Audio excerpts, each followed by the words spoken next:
Il faut bien voir que le Maroc est un vieil État-nation. Vieil État-nation, une simple référence permettra de mettre en évidence cette idée. Quand Hugues Capet est élu roi de France en 987, la monarchie marocaine a déjà quasiment 2 siècles d'existence. Donc c'est un vieux royaume, un vieil empire, et ce vieux royaume, ce vieil empire, a été très largement amputé pendant la période coloniale.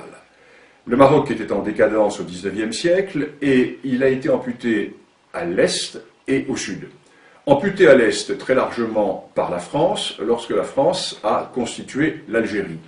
Et la France a poussé vers l'ouest les frontières de l'Algérie, et ce faisant, les frontières du Maroc ont reculé.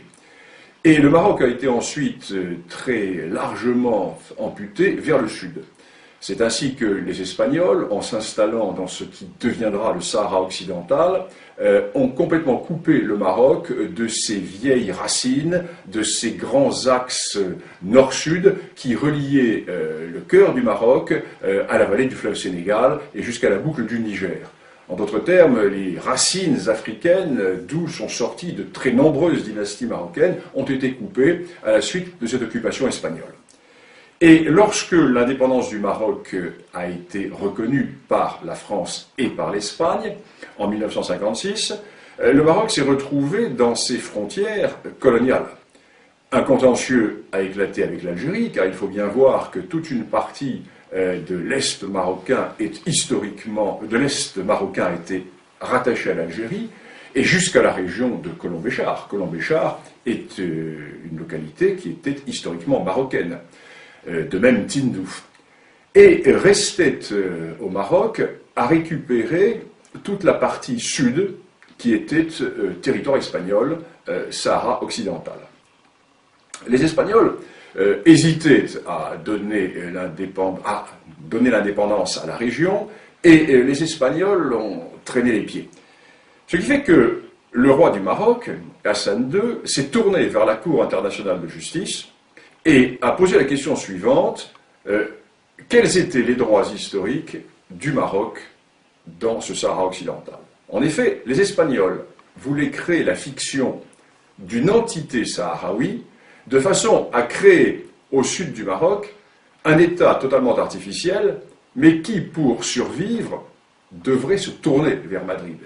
Les Espagnols comptaient rester par le biais de cet État fragile, dépendant de l'Espagne. Quant à l'Algérie, qui a toujours nourri une certaine, je ne dirais pas une certaine jalousie, le terme serait trop fort, mais une certaine envie vis-à-vis du Maroc. Pourquoi? Ben, nous sommes là au cœur de la grande question du Maghreb. Il y a un État-nation dans le Maghreb, c'est le Maroc. La Tunisie également. Mais l'Algérie n'a jamais existé. L'Algérie est une création française. Lorsque la France arrive en Algérie, l'Algérie est une dépendance turque, totalement dissociée. Historiquement, il n'y a pas de nation algérienne. Il y a certes un royaume de Tlemcen, il y a certes des entités ici ou là, mais il n'y a pas d'État algérien. Et l'Algérie a toujours nourri vis-à-vis du Maroc une sorte de complexe d'infériorité. Et l'Algérie ne voulait absolument pas que le Maroc puisse récupérer le Sahara occidental. Pourquoi? Mais il suffit de regarder une carte. L'Algérie est un État accroché au littoral méditerranéen du nord de l'Afrique, avec un énorme appendice qui s'avance vers le sud, à travers le Sahara, appendice totalement artificiellement rattaché à l'Algérie par le général de Gaulle, alors que le Sahara n'a jamais été algérien, puisque l'Algérie n'a jamais existé. Et cette Algérie est donc géopolitiquement coincée dans la Méditerranée. Alors que son voisin marocain, qui ne dispose pas de ces richesses, a lui une immense façade atlantique. Et la récupération du Sahara occidental fait que le Maroc se retrouve avec plusieurs milliers de kilomètres de littoral atlantique, ce qui fait que le Maroc est totalement tourné vers le grand large. Le Maroc est totalement tourné vers cet océan des grands contacts océaniques. Ce qui fait que l'Algérie se trouve coincée dans cette Méditerranée, qui est un lac. Il suffit de fermer le détroit de Gibraltar et la Méditerranée est totalement asphyxiée. Tandis que le Maroc, lui, n'a pas cette géopolitique de l'enfermement. Le Maroc est tourné vers le grand large. Donc, l'Algérie va soutenir la position espagnole, qui est de créer une entité artificielle, un État artificiel sahraoui, qui permettrait à la fois à l'Algérie d'avoir une sorte de débouché vers l'Atlantique, et qui permettrait au Maroc à l'Espagne, pardon, de maintenir une certaine position dans la région.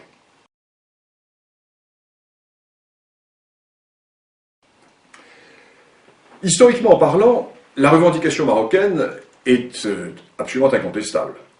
Elle est incontestable pourquoi? Parce que 5 des dynasties marocaines sont sorties du Sahara occidental ou du Grand Sud saharien. C'est un premier élément. La première de ces dynasties, c'est celle des Almohavides. Les Almohavides qui vont du fleuve Sénégal jusqu'au centre de l'Espagne constituaient ce que l'on a appelé l'empire des deux rives, qui était un empire marocain. Je ne vais pas rentrer dans le détail des dynasties marocaines, mais la plupart des dynasties viennent du Grand Sud. Deuxième élément, nous avons les réalités qui étaient les réalités économiques et politiques. Toute la vallée du fleuve Sénégal, la vallée du fleuve Niger, la boucle du Niger, était tournée vers le Maroc. N'oublions pas qu'au XVIe siècle, Tombouctou était une ville marocaine. La prière à Tombouctou était dite au nom du sultan du Maroc. Le pachalik de Tombouctou était un pachalik marocain. N'oublions pas également que les grandes routes transsahariennes qui permettaient de mettre en relation le monde ouest africain avec le monde méditerranéen étaient sous contrôle marocain et aboutissaient dans les grands marchés du sud du Maroc. Nous avons toutes ces réalités qui font que lorsque le roi Hassan II a déclaré qu'en récupérant le Sahara occidental, le Maroc renouait avec les racines d'un arbre dont les feuillages sont tournés vers la Méditerranée, le roi du Maroc avait une image qui était très belle et qui était tout à fait réaliste et qui montrait bien ce qu'était cette réalité. Alors le problème est que en Europe, nous avons toujours cette vision européocentriste, européocentrée, et nous avons également la déformation de l'histoire immédiate. Il est évident que dans les années 1890, lorsque se posa la question marocaine, le Maroc était en état de décadence, en état profond de décadence, et il n'était pas en mesure d'exercer sa souveraineté sur l'ensemble de ces territoires du Sud. Et nous avons cette vision qui est une vision du XIXe siècle. Or, la véritable réalité politico-historique et géopolitique de cette région est largement antérieure au XIXe siècle.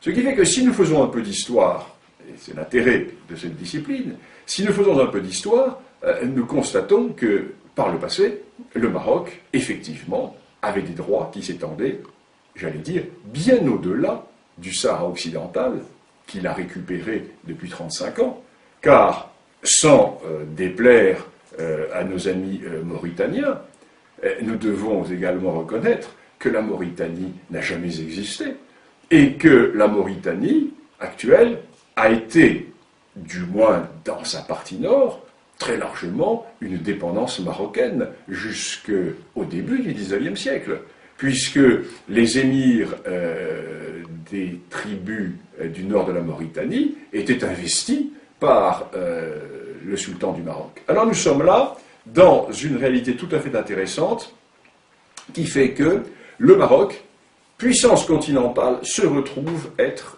une puissance maritime. Et tout le cœur de la question repose à Alger. Car il n'y a de question du Sahara occidental que parce que l'Algérie n'accepte pas, elle n'ose pas le dire ouvertement, tout simplement parce que l'Algérie n'accepte pas de voir que son voisin occidental, que son voisin marocain, se retrouve doté d'atouts géopolitiques considérables qui vont faire que dans le siècle à venir, le Maroc va avoir un rôle tout à fait déterminant dans la géopolitique de cette partie de l'Afrique, alors que l'Algérie, en dépit de ses richesses découvertes par la France au Sahara, n'est qu'un État enclavé dans cette Méditerranée qui n'est qu'une sorte de grand lac Léman par rapport à cet océan Atlantique qui est la mer de contact avec tous les océans du monde.